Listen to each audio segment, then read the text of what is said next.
आप देख रहे हैं SS4 न्यूज। प्रत्येक खबर पहुंचाए आप तक। The bill be passed. The question is that the bill be passed.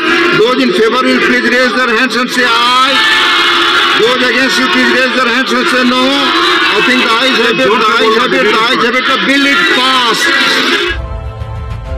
आजादी के बाद जो नियम कायदे बने उसमें किसानों को बिचौलियों के हाथों में छोड़ दिया गया था। किसान कहां फसल बेच सकता है, कहां नहीं बेच सकता है, इस तक के नियम बहुत सख्त थे। किसानों के साथ दशकों से हो रहे अन्याय को दूर करने की इच्छा शक्ति हमारी सरकार ने दिखाई। एपीएमसी एक्ट में बदलाव के बाद अब किसानों को भी उनके अधिकार हासिल होंगे।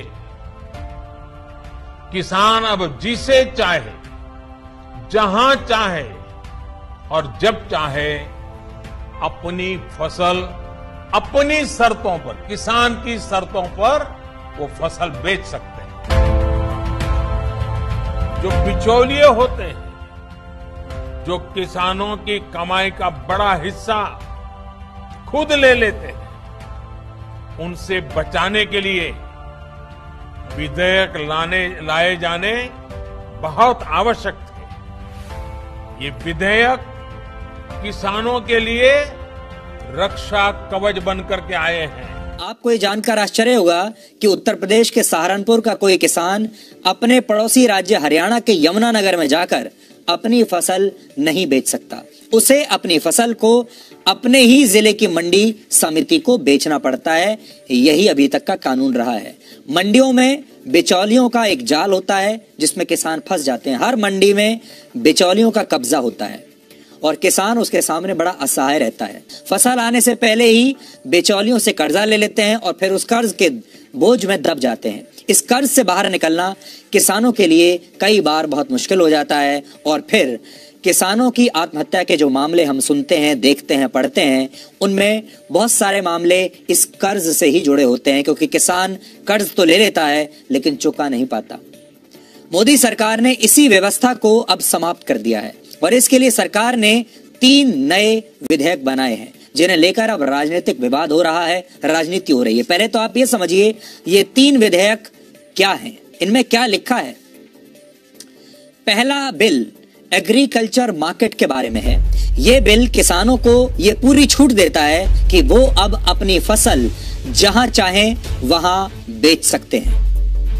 दूसरा बिल कॉन्ट्रैक्ट फार्मिंग के बारे में है और ये बिल किसानों को ये छूट देता है कि वो एग्री बिजनेस कंपनियों के साथ कॉन्ट्रैक्ट करके अपनी फसल उन्हें बेच सकते हैं। यानी वो प्राइवेट कंपनियों के साथ अब कॉन्ट्रैक्ट कर सकते हैं तमाम किसान और उन्हें अपनी फसल बेच सकते हैं, जिससे उन्हें अच्छा पैसा मिलेगा।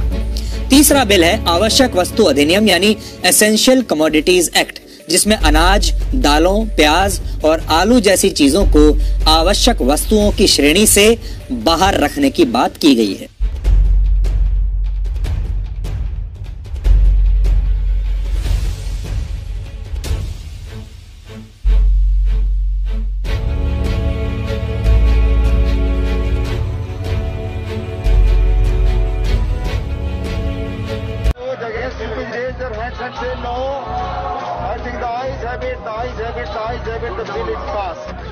राज्यसभा में जोरदार हंगामे के बीच कृषि सुधार से जुड़े दोनों बिल पास हो गए। राज्यसभा में ध्वनि मत से विधेयकों को पारित करा लिया गया। विपक्षी पार्टियों ने सदन में जमकर हंगामा किया। सांसदों ने सरकार के खिलाफ नारेबाजी की। इस बीच टीएमसी सांसद डेरेक ओब्राय ने उपसभापति के आसन पर पहुंचकर रूल बुक को फाड़ दिया।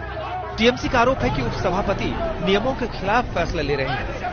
हंगामा इतना बढ़ा कि विपक्षी दलों ने उपसभापति के खिलाफ अविश्वास प्रस्ताव ला दिया। कांग्रेस ने आरोप लगाया कि उपसभापति के रवैये ने लोकतांत्रिक परंपराओं और प्रक्रियाओं को नुकसान पहुंचाया है। ये देखिए किस प्रकार मार्शल का गला दबाया और उसके बाद घूंसों से मार्शल के ऊपर हमला किया राज्यसभा सांसद संजय सिंह ने।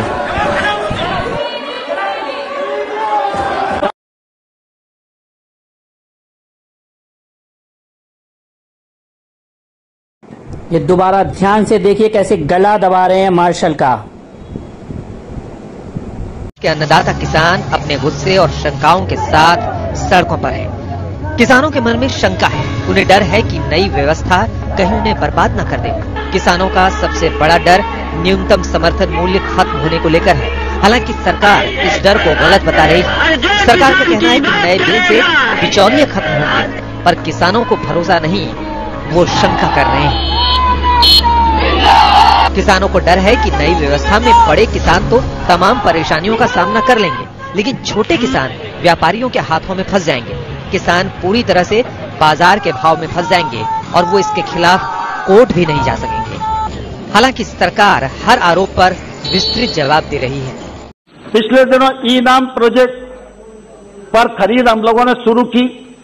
पहले 585 मंडियां जोड़ी गई थी, अब आज 1000 मंडियों पर हो रही है, काम हो रहा है। और ई नाम प्लेटफॉर्म पर 35,000 करोड़ रुपए का व्यापार हुआ है। इस एक्ट के आने के बाद तमाम सारे जिला स्थानों पर, तमाम सारे ब्लॉक स्थानों पर अनेक ई प्लेटफॉर्म खड़े होंगे और हम उन प्लेटफॉर्म के माध्यम से पारदर्शिता से ट्रेड करेंगे।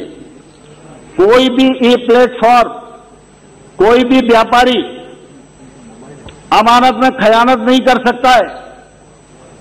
आज मंडी का व्यापारी या मंडी का कोई भी कानून किसान को 3 दिन में पेमेंट की गारंटी नहीं देता।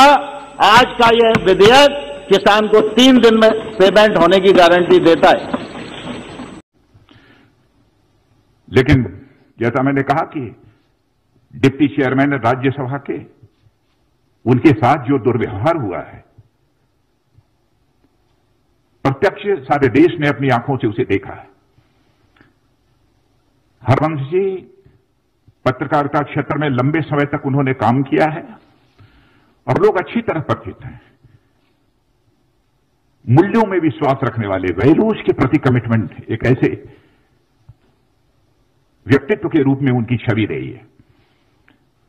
लेकिन सीधे उनके आसन पर तक चले जाना, और आसन तक जाना ही नहीं बल्कि आसन पर जाकर खड़े हो जाना, वहां पर जाकर रूल्स बुक को फाड़ डालना, और इतना ही नहीं, वहां पर पहुंचकर रूल्स बुक को फाड़ना और अन्य भी जो कागजात रखे हुए थे उसे भी फाड़ देना और आसन के ऊपर चढ़ जाना। जहां तक मैं जानता हूं, मैं कह सकता हूं कि संसदीय इतिहास में कभी ऐसी घटना न तो लोकसभा में हुई है न राज्यसभा में हुई, और राज्यसभा में होना तो यह और बड़ी बात है।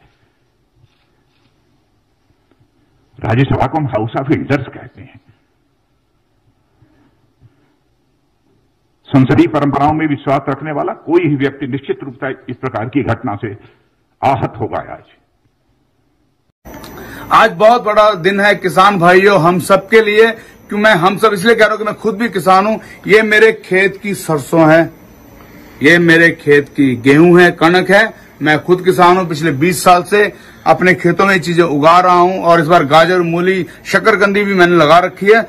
मेरी ये आप सबसे बहुत बहुत गुजारिश है कि जो मोदी जी ने एग्रीकल्चरल बिल पास किया है उन पे भरोसा करें और लोगों की बातों पे, अफवाहों पे बिल्कुल मत जाएं, और ताकि हम लोग अपनी मर्जी से, अब कोई भी बिचौलिया नहीं है, अपने देश की उन्नति के लिए काम करें। और मोदी से एक और गुजारिश है, मोदी जी हमें अब देसी बीज भी प्रोवाइड किए जाएं ताकि देश, भारत बहुत आगे बढ़े और प्योर ऑर्गेनिक हो। रब रखा, love you all. For news प्रत्येक this is for news channel को लाइक, शेयर और सब्सक्राइब